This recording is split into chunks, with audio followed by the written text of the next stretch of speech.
I read a verse last night that was a real blessing to me, and so I want to share it with you today, and I hope it'll be a blessing to you. It's in 1 Chronicles chapter 28 and verse 9. And listen to what it says. Now, this is David talking to his son Solomon. And so I'm calling this devotional today a father's advice, because he gave his son some tremendous advice. And here's what he said. As for you, my son Solomon, know the God of your father, and serve him with a loyal heart and with a willing mind. For the Lord searches all hearts and understands all the intent of the thoughts. If you seek him, he will be found by you. But if you forsake him, he will cast you off forever. And so here's David talking to his son, father to son.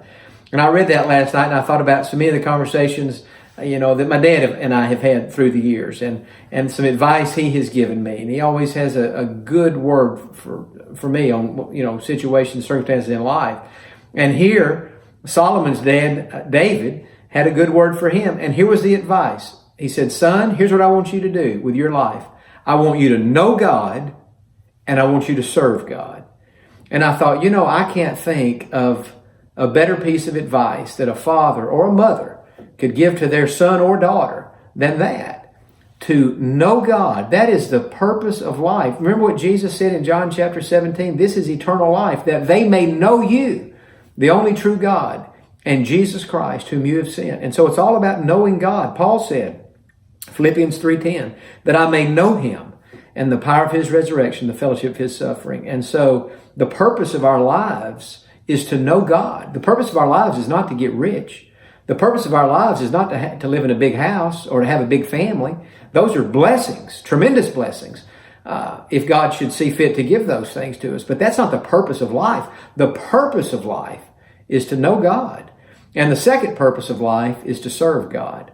And so I, first of all, would encourage all the parents and grandparents listening today, when you have those conversations with your kids and grandkids in your own way, help them to understand that the real purpose of their life is to know the Lord through whatever circumstances they may be going through. Paul said that I may know him and the power of his resurrection and the fellowship of his sufferings.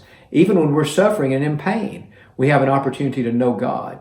And so encourage your kids and grandkids to know God, and not just to know him, but to serve him, to devote their lives to serving him in some fashion, whatever that might mean for them, whatever that might look like. It's different for all of us, but still, whatever our vocation, as Christians, we're supposed to devote our lives to serving God. And so that's the word for today. Not just advice that you should pass on to your kids, but that's advice that we should apply to our own selves in our own lives. I have to remind myself, John, your purpose in life is to know God, and your purpose in life is to serve God. And so I want to be committed to that until the day I die. And I know you do too, but I hope this devotional today will be a blessing and a reminder, really, of why God placed us on the earth in the first place. Have a great day.